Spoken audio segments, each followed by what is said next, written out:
오늘 날씨가 별로 유쾌하지 못했지요.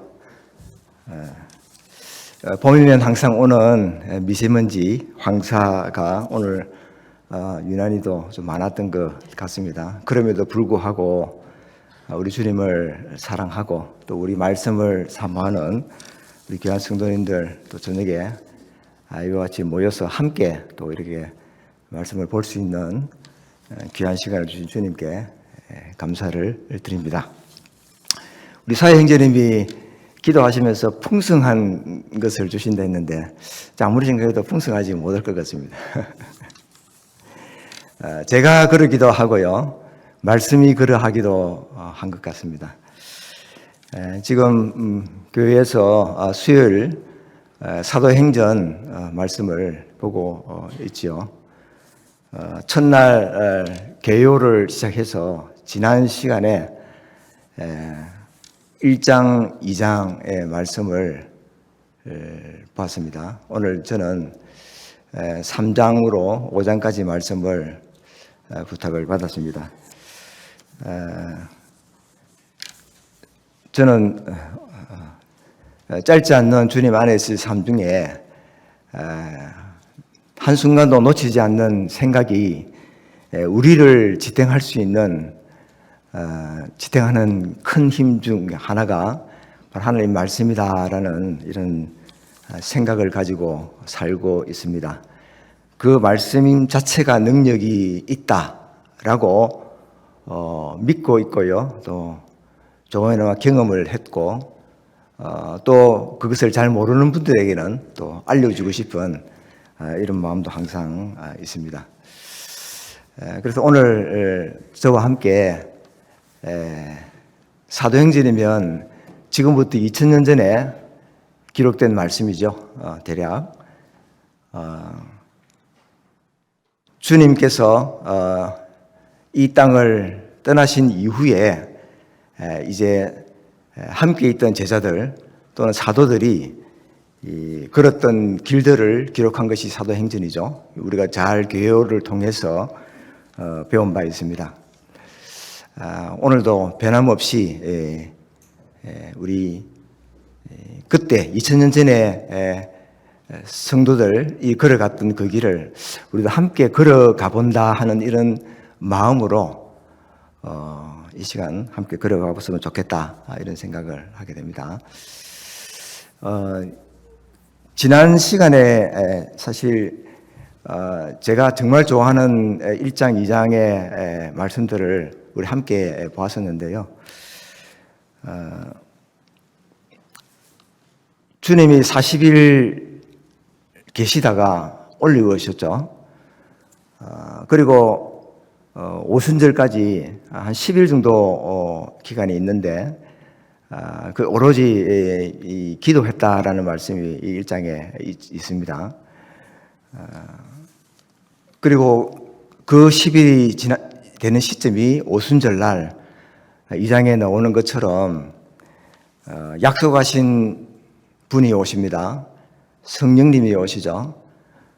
놀랍게 임하시는데 2장을 한번 잠시 한 절만 보고 가겠습니다. 2장 36절 말씀에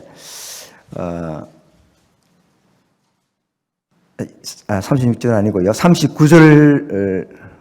38절 말씀 보겠습니다.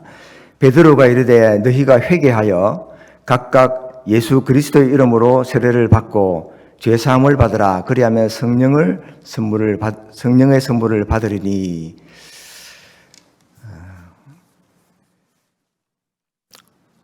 사도 베드로가 십자가에 못 박은 이 예수를 하나님이 주와 그리스도가 되게 하셨다는 말씀이 끝나자마자 듣는 백성들이 찔렸다 그랬습니다. 마음에 찔렸다고 되어 있습니다.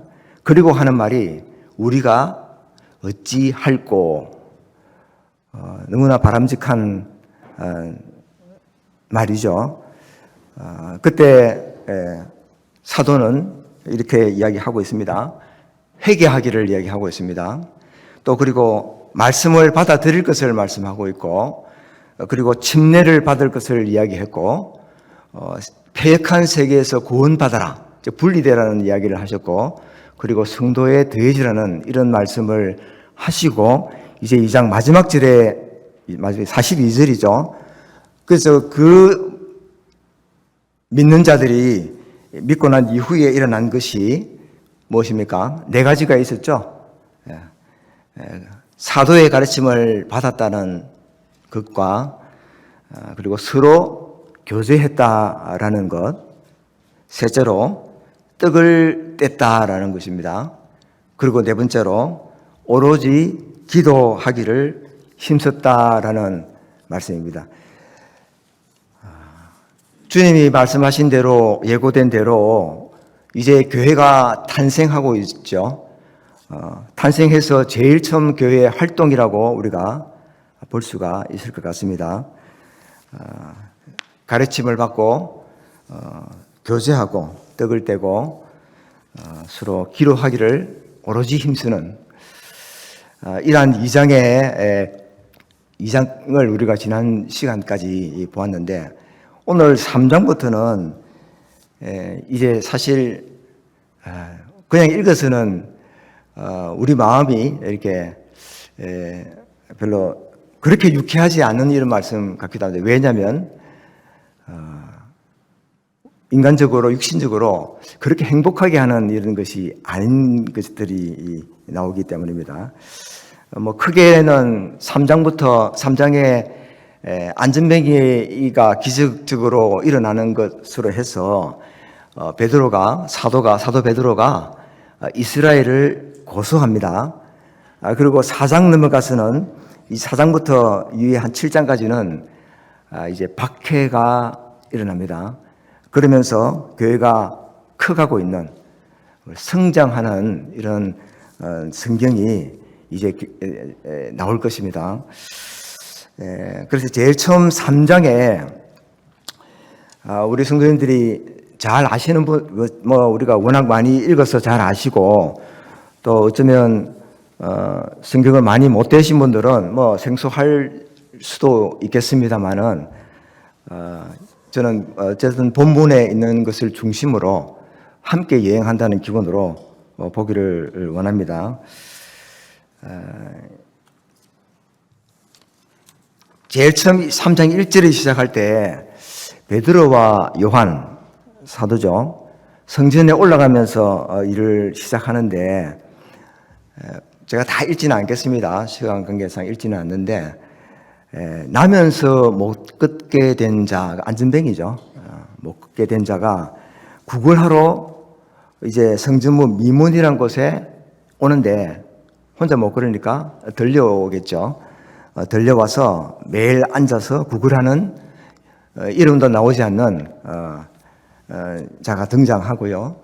이제 베드로와 요한이 이제 그 미문을 지나가다가 주목하여 보면서, 주목하여 봤을 때 이제 이 병자는 무엇을 얻을까 하고 바라봅니다. 베드로는 우리가 너무나 잘 아는, 내게는 은과 금이 내게 없거니와 내게 있는 것을 준다. 뭡니까? 나사렛 예수의 이름으로 일어나 걸어라. 실제로 베드로는 없는 것입니다. 왜? 앞에서 2장에서 전부 물건을 서로 통용하기 때문에 개인 소유가 없는 그런 상태가 맞는 것 같습니다. 조금 있는데 없다고 하는 건 아닌 것 같아요. 그때 일어난 일은 놀라웠죠. 뛰어서서 걸었다 하고 되어 있고요. 8절에 성전에 들어가면서 걷기도 하고 뛰기도 하고 하나님을 찬송하면서 함께 갔다고 이렇게 되어 있습니다. 그랬을 때 일어난 일을 위해서 심히 놀랍게 여겼다 하는데, 제가 이번에도 말씀을 이렇게 보면서 이렇게 가만히 생각하면 놀라운 장면이죠. 이 사람이 몇 절입니까? 뒤에 가면 나이가 40이 넘었죠.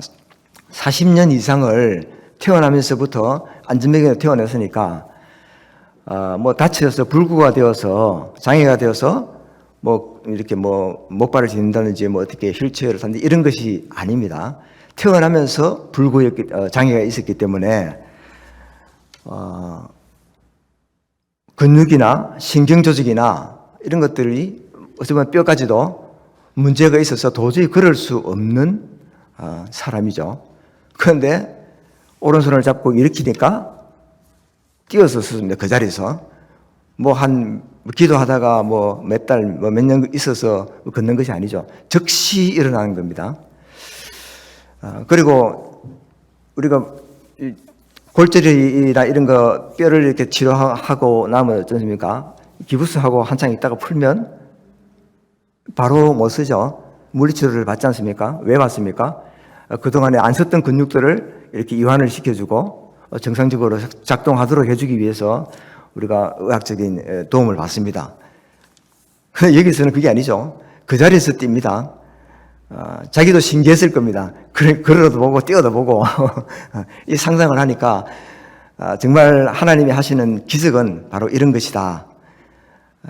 우리가 모임에 많은 분들이 참 병 중에 계신 분들이 계신데 어떻게 보면 우리가 의학적인 내외과적인 치료를 받으면서 참 기도를 병행하기도 하지 않습니까?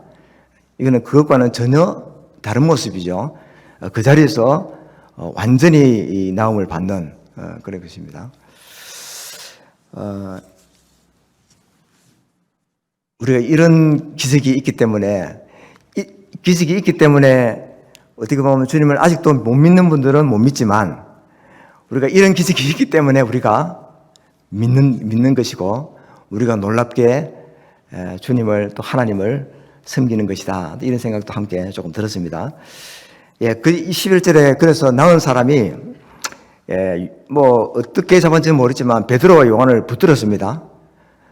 그래서 그 모든 백성이 크게 놀랐다. 뭐 어떤 장면인지는 정확하게 상상이 안 가는데 그래서 솔로몬 행각에 앞에 2장처럼 모여서 전부 베드로 또는 요한을 주목하고 있는 이런 상황이 생겼다는 거죠.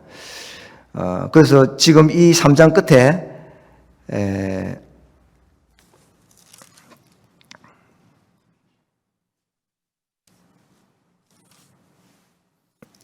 사장에 넘어가면 5천이라는 숫자가 나오는데요. 적어도 여기 모인 사람은 뭐 2,000명 이상 남자만 뭐 이런 그러니까 굉장히 많이 모이게 되는 상황이 됐던 것입니다. 그리고 전부 베드로와 요한을 이거 이제 베드로를 합시다. 베드로를 주목하고 있는 이런 상황이죠.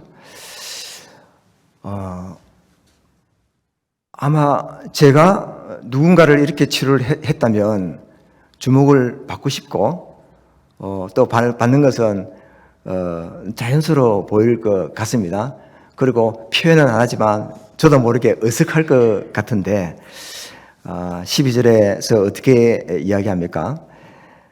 이스라엘 사람들아 이 일을 왜 놀랍게 여기느냐? 우리 개인의 권능과 경건으로 이 사람을 걷게 한 것처럼 왜 우리를 주목하느냐?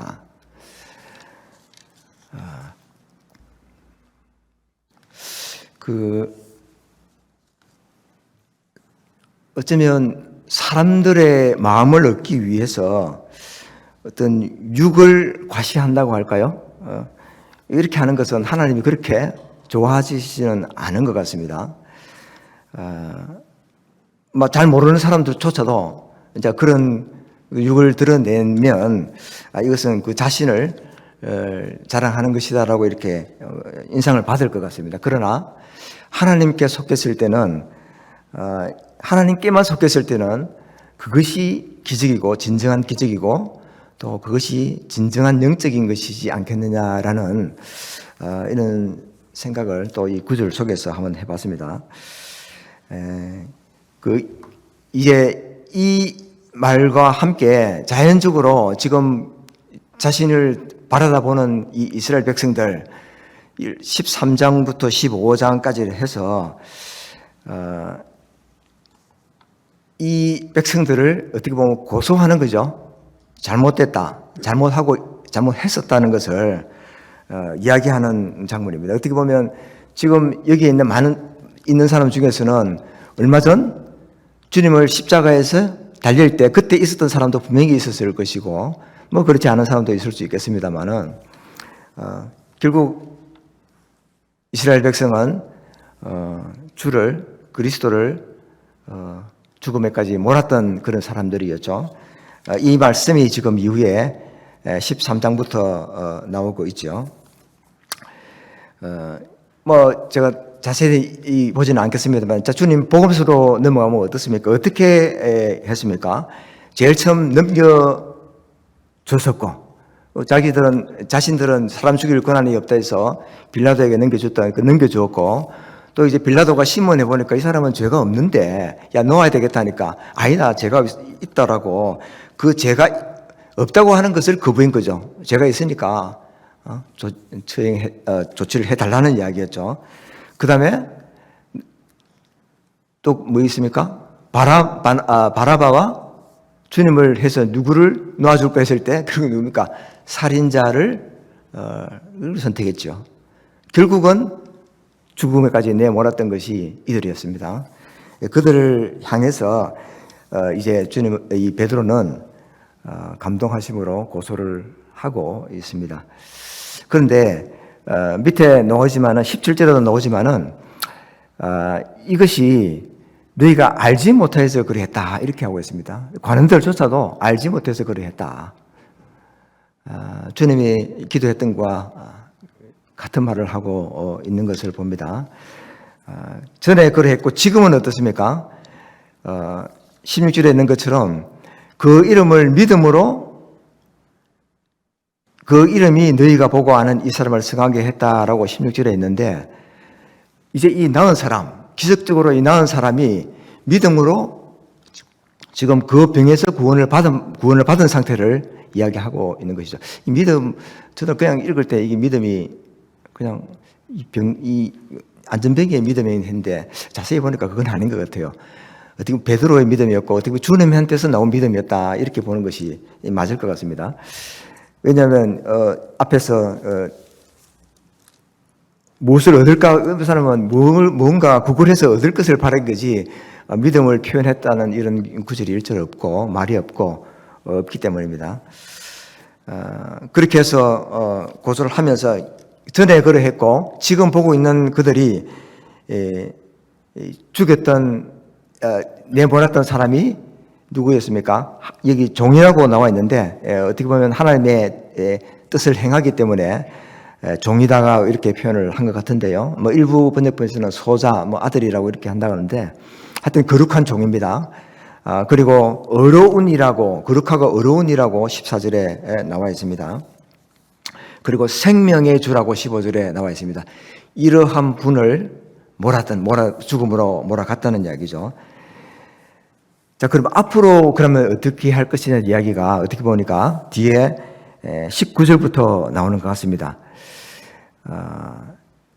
그 19절 후반절에 보니까 새롭게 되는 날이 주 앞으로 이른다라는 말이 나옵니다. 어떻게 해요?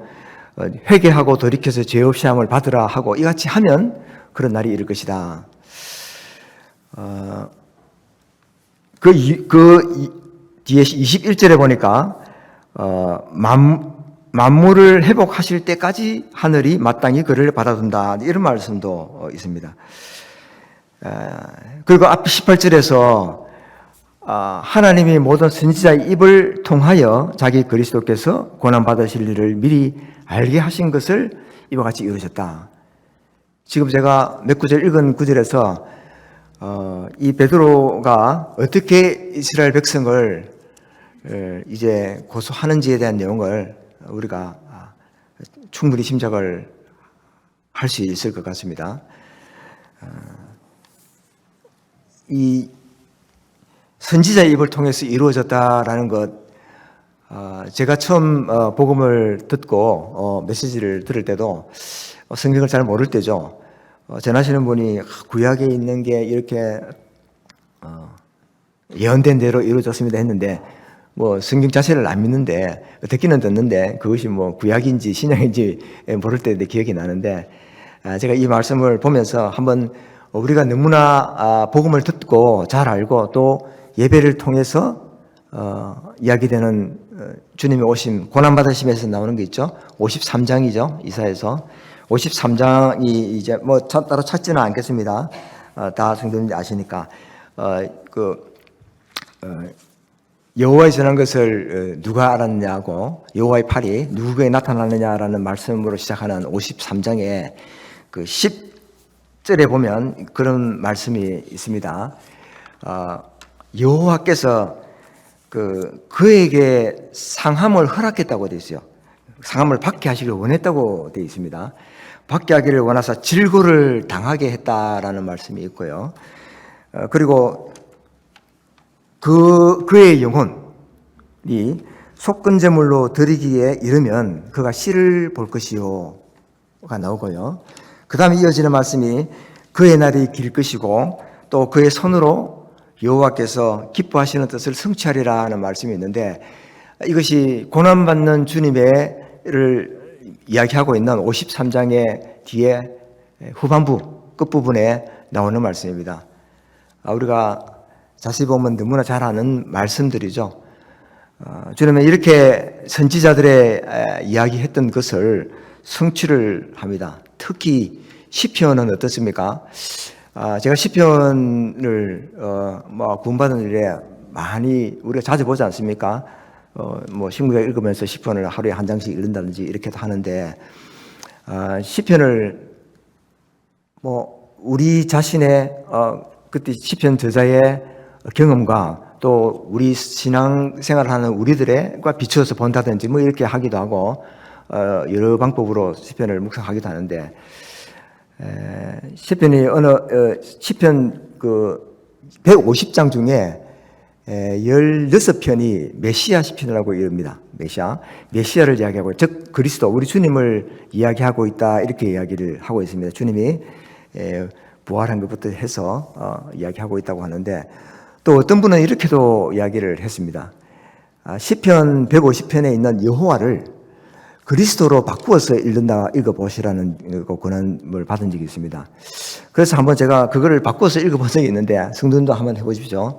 바꿔서 읽어보면 그 여호와가 그리스도라고 해보니까 많은 부분들이 놀랍게도 의미가 통하는 이런 것을 제가 조금은 경험을 했는데, 성도님도 그런 그 마음과 시각으로 한번 시편 읽어드릴 것을 권해드리고, 이러한 구약의 선지자들의 예언된 대로 주님이 와서 이루셨다라는 것이고요. 그리고 앞으로는 어떻게 될 것이냐라는 이야기가 이제 뒤에 새롭게 되는 날이 나오고 만물이 회복될 때까지 하늘이 마땅히 받아둔다는 말씀이 나옵니다. 사실 지금 어찌 보면 이 사도행전 2장이 3장에서 진행되고 있는 것은 우리가 지금 이미 서신서를 잘 알고 교회에서 주신 말씀들을 다 알고 있기 때문에 그런 눈으로 우리가 읽기가 쉽지요. 우리가 알기 때문에. 그러나 우리가 뒤에 있는 성경이 하나도 없습니다. 복음서하고 이제 막 시작이죠, 사도행전이. 이렇게 보았을 때 과연 이 말씀이 어떤 말씀이냐고 했을 때, 구약의 메시아를 조금 전 시편과 이사야를 말씀드렸는데, 대선지자인 이사야서 60장부터 나오는 몇 장과 예레미야서 31장부터 나오는 또 몇 장과 에스겔서 40장부터 나오죠. 거기부터는 48장까지 나오는 것을 보면 어떤 구조가 있는데요. 어떤 구조가 있냐면은 이스라엘 민족 전체가 죄를 범했다, 죄를 회개하라는 쪽으로 이야기를 합니다. 그렇게 죄를 다루고 그다음에 심판을 거칩니다. 또 그 심판 속에 열방의 심판도 포함되기도 하죠. 그리고 이제 마지막에 회복의 축복, 여기서 이제 환상을 보면서 절정을 이루는, 이렇게 구조가 되어 있습니다. 자세히 보시면은. 그래서 주님이 이제 마지막 예루살렘 멸망에 대한 이야기를 하면서 끝에 25장에 보면 창세로부터 너희를 위해 예비된 나라라고 있는데, 이제 우리가 분별하고 알기로는 어떤 나라입니까? 이제 하나님의 지성 백성이 정말 주님을 알아보고 십자가에 죽은 그리스도를 그제야 알고 돌아서서 그분이 직접 통치하기를 기대하고 바라는 그것을 이야기하겠죠. 그렇게 됐을 때는 정말 주님이 통치하시기에 어떻겠습니까? 새롭게 되는 날입니다. 새롭게 되는 날이 이제 뭐 너무 이쪽 예언 쪽으로 가면 너무 깊어지는 이야기입니다만은 심지어는 천국이라는 표현을 쓰죠. 새하늘과 새 땅. 새하늘 새 땅이 계시록에 내는 새하늘과 새 땅과 무려 다른 이런 의미를 지니기도 합니다. 그 정도로 이 천년 왕국에 대한 것은 놀라운 그런 모습이라는 것이고, 어떻게 보면 이스라엘이 이스라엘의 메시아 오신 그분을 통치하기 오신 그분을 밀어내지만 않고 만약에 받아들였으면 어땠을까라고 했을 때, 지난 이야기지만 아마 그 일이 결국에는 성취될 날이 있을 것이다. 그때는 지금 이러한 새롭게 되는 날이고 만물이 회복될 때이다. 이런 때가 되겠죠. 이어서 나오는 22절로 26절 사이에 보면 그럼에도 불구하고 뭡니까? 그 모세가 구했던 나 같은 선지자, 또 사무엘 이후로는 선지자들이 말했던 때가 있습니다. 기다린 때, 메시아가 올 때, 그때가 바로 이때다라고 이야기를 해주고 있습니다. 그래서 너희들이 돌이켜 악함을 버리게 하셨다라고 하고, 결국 이제 종국적으로 처음 이제 첫 언약을 받은 자손 25절에 나오죠. 아브라함에 나오는데 첫 언약을 받았던 언약의 자손이죠.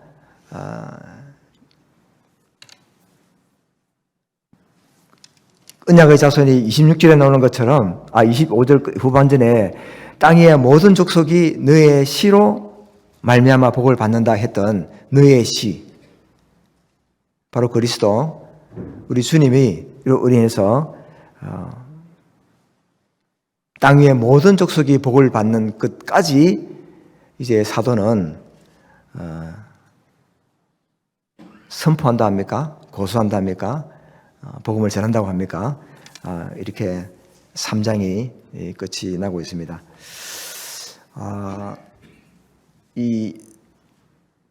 제가 성경을 잘 모를 때는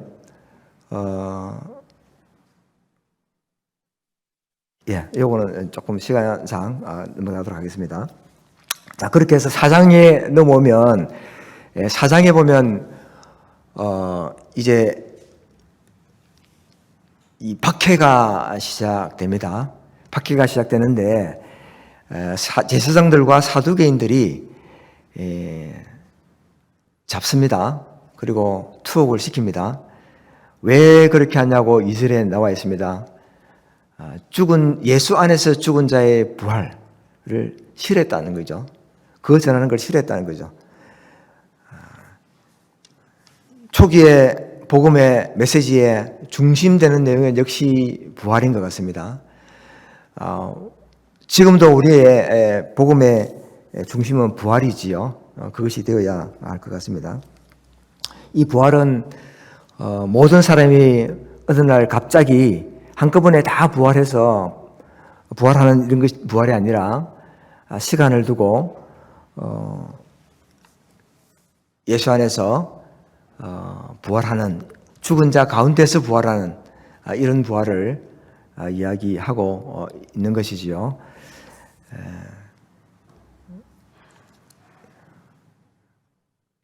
그리고 4절에 보니까 이제 갇힌 이후의 일을 이야기하기 전에 들은 자가 약 5천이나 되었더라는 말씀이 나옵니다. 2장 14절입니까? 3천이 나왔었는데, 분별은 약간 다를 수 있습니다만은, 어떤 분은 따로따로 보는 분도 있고 같이 보는 분도 있습니다. 근데 제가 말씀드리고 싶은 것은, 여기서 약 5천이라는 것에 우리가 주목할 필요가 있을 것입니다. 여튼 성경은 큰 숫자를 관련해서 이야기할 때는 정확한 숫자를 기록하는 것에 대해서 그렇게 표현하지 않는 것 같습니다.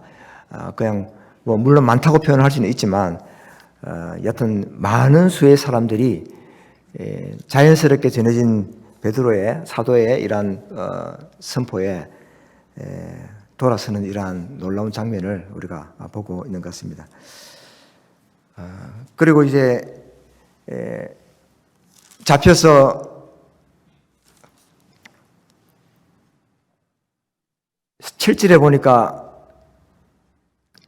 어떻게 묻습니까? 무슨 권세와 누구의 이름으로 일을 행하느냐 했는데 베드로가 이렇게 고쳐주는 것 같습니다. 주님이 이렇게 고쳐주시는 것 같아요.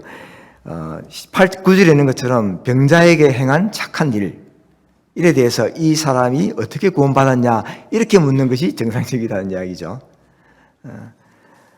그렇게 시작한 베드로는 이제 그 건축자들의 버린 돌이라는 주님이 인용하셨던 시편 118편 내용의 말씀인데요.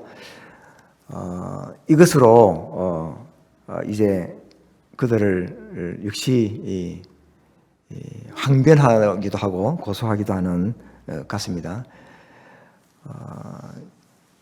주님이 마태복음 찾지는 않겠습니다. 21장에 찾지는 않겠습니다. 저만 보겠습니다. 21장에 보면 예루살렘 입성을 하죠. 나귀를 타고 다시고 입성해서 그 다음 부자 포도원의 농부의 비유를 하면서 집주인이 멀리 타국에 가서 종들을 보내니까 죽이고 하다가 아들을 보내니까 아들까지 죽이는 장면이 나옵니다. 그 이후에 주님께서 그렇게 말씀하셨거든요. 42절에 건축자들의 버린 돌이 모퉁이의 머릿돌이 되는데 이것이 주로 말미암았고 우리 눈에 기이하다 이런 표현을 즉 시편 118편을 인용을 하셨습니다.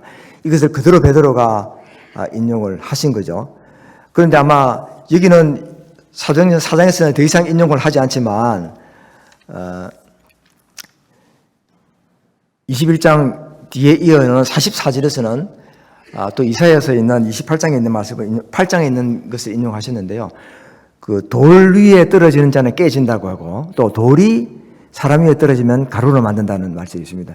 그러면 이 말씀을 여기에 가져오면 베드로가 이야기하지는 않았지만 지금 이들이 잡고 있는 제사장과 성전 맡은 자 사두개인들은 어떤 관원들은 어떻게 하겠습니까? 그들이 돌 위에 떨어지는 것이죠. 언젠가는 돌이 그들 위에 떨어지게 되겠죠. 그것은 지금도 우리가 뭐 지상재림은 아니지만 주님이 그러한 날이 오기를 우리가 또 바라고 기다리고 있는 것이죠. 그러면서 우리가 유명한 4장 12절의 말씀을 이야기하고 있네요. 다른 이로서는 구원받을 수 없나니 천하 사람 중에 구원받을 만한 다른 이름을 우리에게 주신 일이 없다.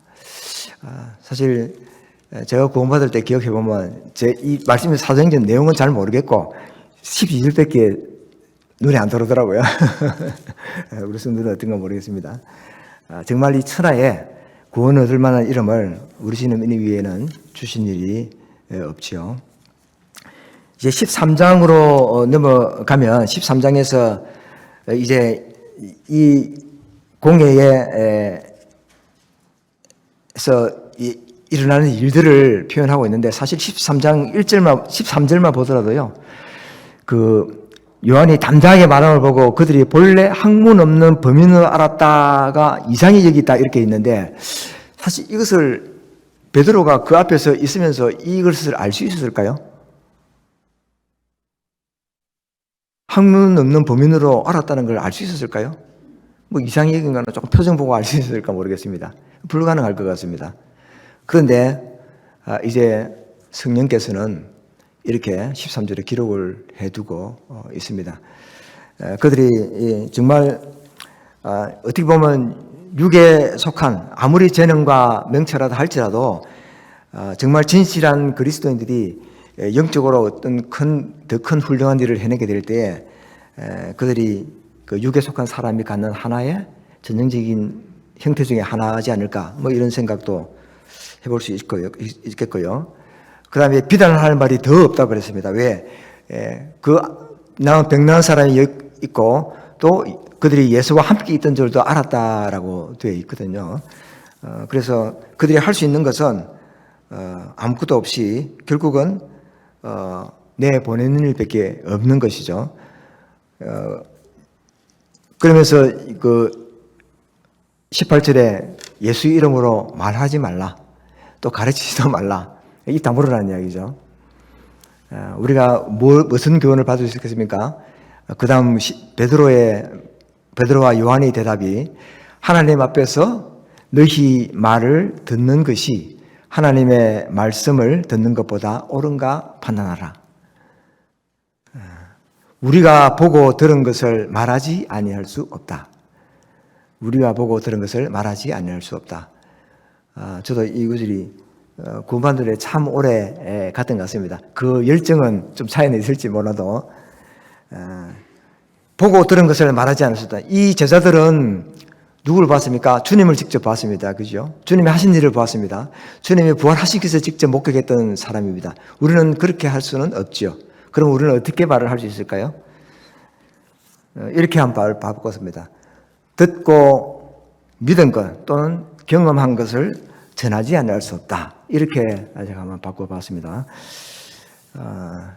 우리의 상태와 상관없이, 우리의 신앙 경륜과 상관없이 우리가 이 복된 소식을 모르는 사람에게 향해서 취할 수 있는 주님이 원하시는 태도지 않을까, 이런 생각을 하면서 말씀을 해봅니다.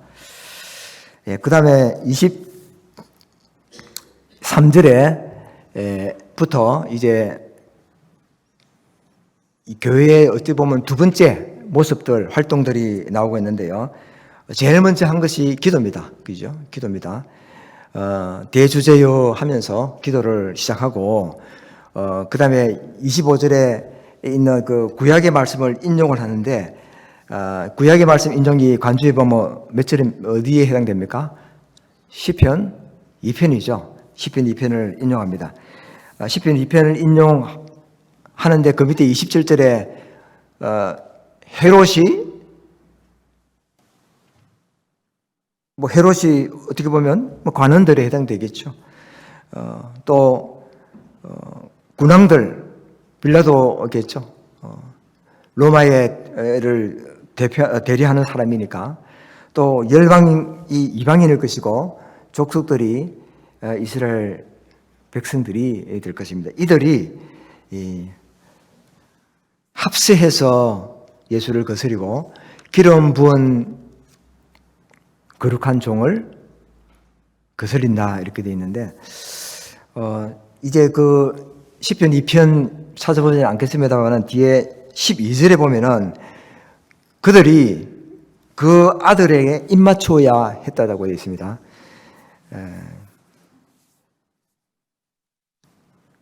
그들에게 그 아들에게 지혜를 얻고 교훈을 받고 또 경외함으로 떨며 즐거워하며 그 아들에 입맞춰야 되는, 여전히 2000년이 지나 지금도 이 세상은 그러할 것이고 지금의 유생들도 동일할 것이며 지금 우리가 접하고 있는 모든 주위의 사람들이 모두 그러할 것입니다. 누구나 이렇게 해야 될 것이다 라고 또 읽으면서 한번 생각을 해보게 됐고요.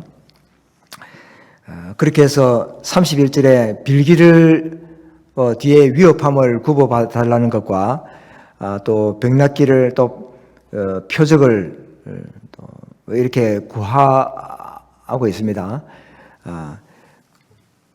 그리고 빌기를 다 했을 때 진동했다, 지진이 났다는 것 같아요. 무리가 다 성령에 충만했다, 이렇게 해서 담대히 하나님 나라를 말씀을 전했다, 이렇게 나와 있고요. 32절에 한 마음과 한 뜻이 됐다라고 하고 모든 물건을 서로 통용했다, 앞에도 나왔습니다. 2장 44절에서도 믿는 사람이 다 함께 있어 통용했다라는 말씀인데 여기도 또 반복이 되고 있네요. 그리고 33절에 큰 권능으로 예수의 부활을 증언해서 큰 은혜를 받았다, 이렇게 나와 있습니다. 물건을 통용했다라는 것에 대해서는 많은 교절을 하지 않겠습니다. 앞에 형제님께서 성령 충만을 이야기하실 때 아마 여기 나오는 말씀을 염두에 두고 말씀하신 것 같습니다. 이거는 뭐 우리가 뒤에 서신서에 이런 것을 봤을 때 그때 환경에 어떤 일시적인 것으로 이렇게 뭐 보는 것이 좀 편안해 보입니다만은 그러나 그러면서도 이들이 이런 제안을 우리가 한 두 가지 정도 제안을 해볼 수 있을 것 같아요. 이들이 주님의 성전 파괴에 대한 이야기를 들었습니다. 도성도 파괴될 것이고 이 예언대로 다 재산을 팔았을 때 정말 그 날이 당했을 때는 하나도 잃을 것이 없죠. 왜? 가진 것이 하나도 없으니까 잃을 것이 하나도 없는 것이죠. 두 번째로 제안한다면은 이제 돈이 다 소비됐죠. 실제로 가난해졌지 않습니까? 됐을 때 그들을 하나님께서 어떻게 하셨습니까? 그들의 가난이 이방인들로 하여금 마음을 움직이겠죠. 이방교회로 하여금 그들을 돕도록 만들었습니다. 하나님이 이렇게 배후에서 하는 일들이 있었다라는 것을 우리가 뭐 제안한 분이 계신데 저도 전적으로 공감이 됩니다. 그리고 이제 이어서 나오는 이제 바나바가 밭을 팔아서 발 앞에 두는 놀라운 장면도 보는데 이 바나바와 뒤의 활동과 그 성품을 보면 어쩌면 그가 이것이 하나의 큰 영적인 신임장을 이란 역할을 한 것 같습니다. 실제로 바울을 사도들에게 또 예루살렘에서 안디옥으로 파송되고 또 이제 예루살렘을 돕기 위해서 또 헌금을 가지고 올라오는 이런 역할을 바나바가 했던 것으로 봐서요. 이제 5장에 나오는 아나니아 삽비라 우리 너무나 잘 알지요. 사실 이 말씀 아나니아 삽비라 이야기는 참 우리가 어떻게 보면 안 읽고 싶고 이야기를 안 하고 싶은 말씀 중에 하나 같습니다. 뭐 잘 아시는 내용이지만 땅값 얼마를 감추었는데 이제 베드로는 영적으로 보고 있는 것 같습니다. 깨뚫고 있는 것 같아요. 사단이 마음에 가득했다고 했고 성령을 속였다고 이야기를 하고 있습니다.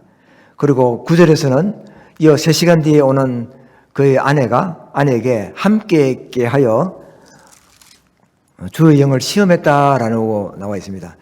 그래서 과연 아나니아와 삽비라가 뭐 구원받았느냐 뭐 이런 이야기부터 그리고 또 무슨 죄를 지었을까 뭐 이런 이야기들을 이야기할 수 있는데 그에 대해서는 다루지는 않겠습니다. 단지 이 말씀이 있다는 것과 이제 우리 구약 성경을 펼치면 이런 것을 한번 이 상황과 비교를 해보시면 좋겠습니다. 에덴 동산에서 하나님께 놀랍게 하나님 보시기에 아름답게 창조됐던 에덴 동산이 아담과 하와의 범죄함으로 어떻게 됩니까? 쫓겨납니다. 그죠? 그리고 동편에 화영금을 둬서 더 이상 접근하지 못하게 돼서 다시는 볼 수 없는 그런 땅이 됐는데 그 무죄의 땅이 무죄한 그것에서 죄가 들어감으로써 하나님 어떻게 했습니까? 막으셨죠. 자, 또 뒤에 내려오면 모세가 율법을 받으면서 이 성막에 대한 이야기가 나옵니다. 그때 이 제사장들이 이 향로 불을 들이죠. 그런데 여호와께서 명하시 아니한 불을 들였던 아들 나답과 아비후가 어떻게 됐습니까? 불의 심판을 받죠. 거룩해야 될 곳에 거룩하지 않은 것이 들어갔을 때 일어났던 사건이죠. 또 좀 더 내려가면 여리고성, 난공불의 여리고성의 그 놀라운 전투 7번 돌아서 그냥 외침에 성이 무너지는 이런 놀라운 승리를 이끈 뒤에 어떤 일이 있었습니까? 아간이 외투와 은과 금을 감춤으로 이제 범죄함으로 당했던 이런 심판을 보게 됩니다. 이것과 우리가 이제 교회가 막 시작해서 하나님의 교회 피로 갖추고 사신 교회가 시작될 이 무렵에 하나님 보시기에 그런 죄가 들어오는 것에 대해서는 용납하실 수 없었던 것이 아닌가 뭐 이렇게 분별해 보면 무리가 없지 않을까 생각이 듭니다. 그래서 이것이 혼이 떠났는데 징계의 한 형태이죠. 우리 고린도전서 11장 30절에 나온 것처럼 주의 그 몸을 분별하지 못하고 잘못 분별하지 못하고 해서 약한 자도 또 병든 자도 잠자던 자도 있다라는 말씀이 있는데, 잠자는 자가 죽은 자죠. 우리는 이제 뒤에 스시스의 이런 교훈들을 가지고 있기 때문에 그에 맞는 주님의 인도함과 분별을 할 수 있을 것 같습니다. 그리고 이제 13절에 가니까 이제 11절에서 온 교회와 이 일을 듣는 사람들이 크게 두려웠다. 그러니까 교회뿐만 아니고 이제 예루살렘에 소문이 났던 것 같습니다. 다 듣고 두려운 거죠. 사람이 그냥 그런 일이 생겼으니까. 그런데 이제 이런 일이 생겼을 때 12절에 보니까 사도들의 손에서 민간의 표적이 더 많이 일어나고 마음을 같이 했다 이런 게요. 또 솔로몬 행각에 모인다 이런 말이 나오는데요. 이런 일이 생기면 두려움 때문에 오히려 더 흩어지고 분산되고 돼야 될 건데 거꾸로죠. 거꾸로 나갑니다. 그죠? 마음이 같이 되고, 그 다음에 13절에 보니까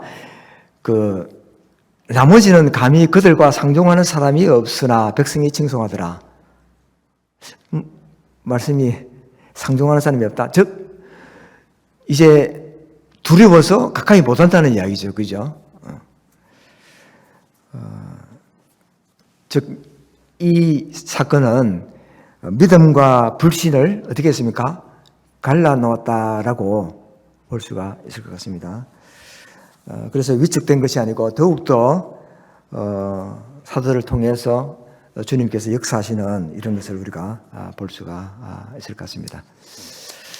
제가 좀 빨리 끝내려고 했는데 시간이 확실히 빨리 갑니다.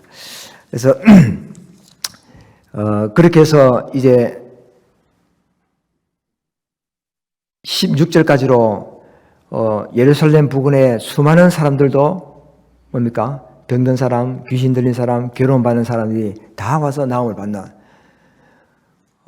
주님이 제자들에게 마지막 떠나실 때 말씀하시는 똑같은, 주님이 하셨던 똑같은 이적들을 제자들의 손을 통해서 행하고 계시는, 그러니까 이제 17절에 이제 다시 핍박을 받는 장면이 다시 나옵니다.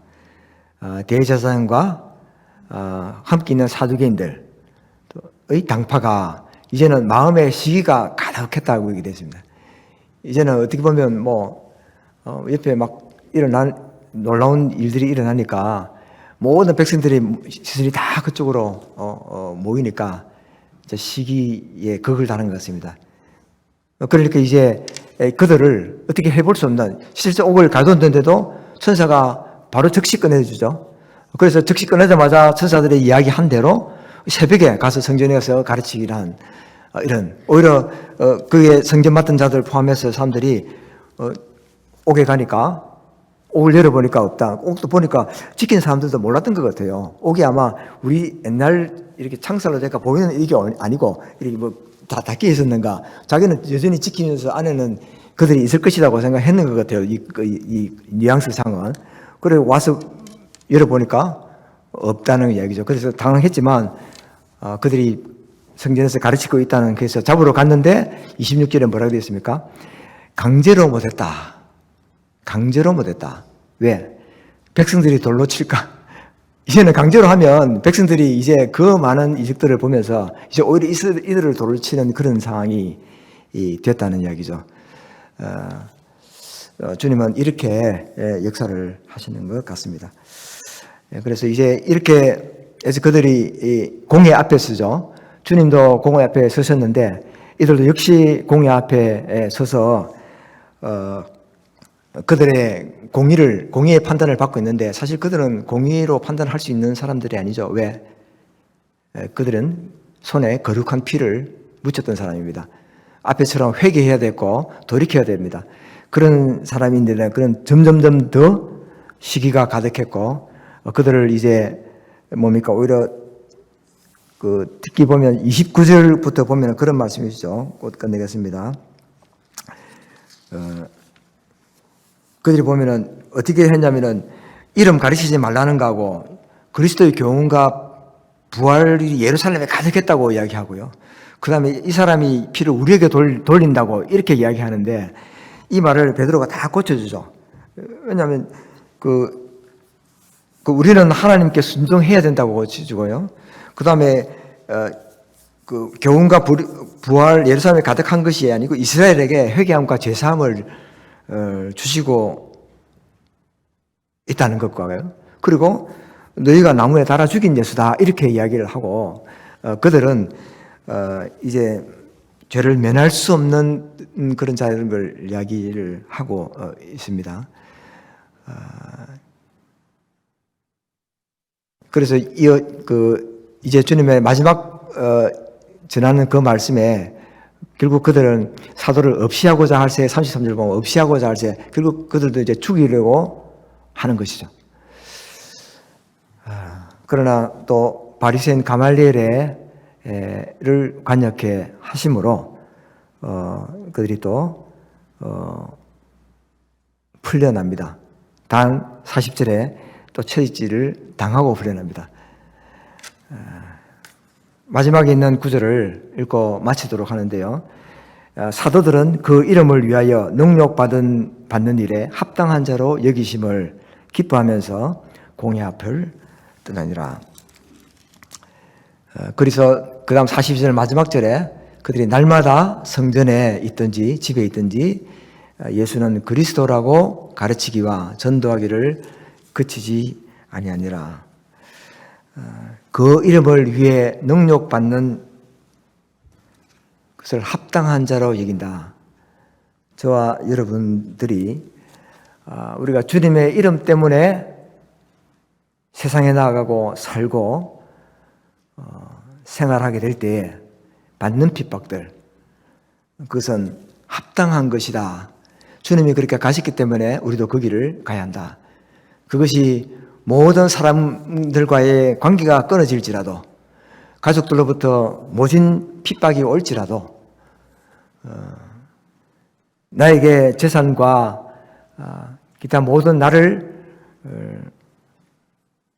행복하지 못하게, 세상적으로 행복하지 못하게 하는 이런 것이 있을지라도 우리는 주님의 이름 때문에 이런 것에 합당히 여길 수 있는 것이, 여기야 된다고 했지만 저는 여길 수 있는 것이 바로 우리 그리스도인이다. 이런 말씀을 마지막으로 전해드리면서 육신적으로 세상적으로 행복해 보이지 않는 이러한 사도들의 행적을 잠시 우리가 함께 따라가 봤습니다. 함께 들어주셔서 감사드립니다. 감사합니다. 잠깐 기도하고 마치겠습니다. 자비하신 주님, 오늘 주님이 올라가신 이후에 제자들, 사도들이 충만해서 성령의 충만으로 걸어갔던 그 길들을 2000년이 지난 지금 저희들이 다시 한번 또 같이 살펴보면서 주님, 저들 각자에게 당한 이러한 일들이 주님의 일이라면 놀라운 주님의 능력과 권능으로 또 확신과 믿음으로 이 길을 주님의 힘으로 이겨나갈 수 있는 귀한 우리 서울북의 성도님이 되기를 주님과 기도를 드립니다. 주신 시간에 감사를 드리며 우리 주 예수님의 이름으로 감사하며 기도드립니다.